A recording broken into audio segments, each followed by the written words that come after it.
Natikman mo na rin ba itong napakasarap na pinagsamang lumpia at empanada? Sa sobrang sarap nito, isa talaga to sa aming mga paborito. Pwede rin to sa mga nagno-no rice dahil mayroon ng meat at may gulay pa.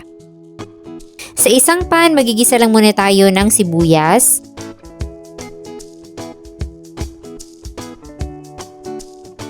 Then, sunod na natin yung bawang.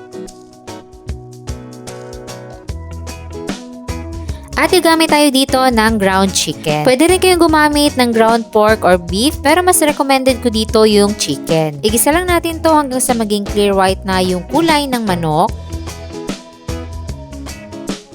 Then maglalagay tayo dito ng konting tubig para masiguro natin na maluto muna yung manok. Antayin lang natin na maiga yung tubig.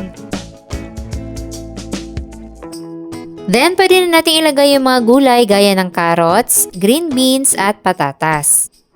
Igisa-gisa lang natin to hanggang sa mag-half cook yung mga gulay.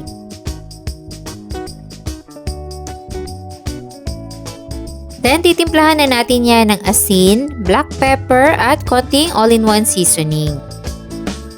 So, simple lang yung mga pampalasang ilalagay natin pero masarap to.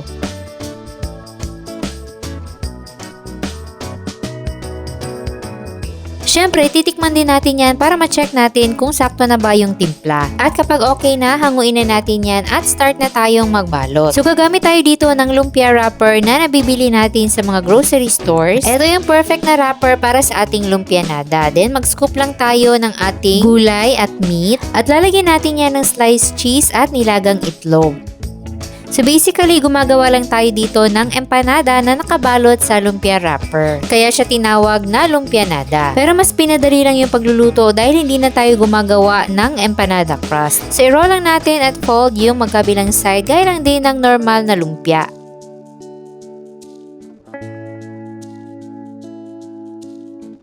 Then pahiran lang natin ng tubig yung dulo at isil na natin.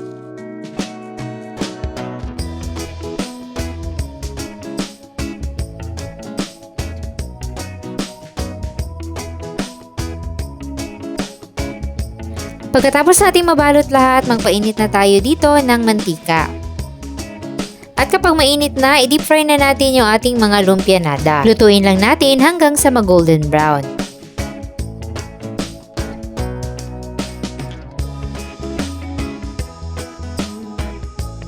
At kapag ganito na yung kulay, golden brown na, pwede na natin yung hanguin. Lagay natin sa paper towels para matanggal yung mga excess na mantika.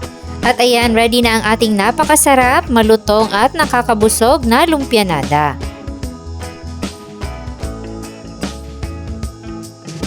Kung hindi nyo pa ito nasusubukan, ako i-try nyo to, sigurado ako magugustuhan nyo to. Pwede nyo ito i-partner sa ketchup, sweet chili sauce, or pwede rin sa suka.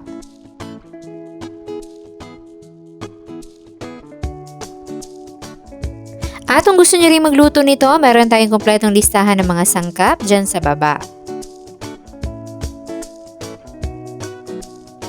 Sana'y nagustuhan nyo ang ating recipe for today. Enjoy!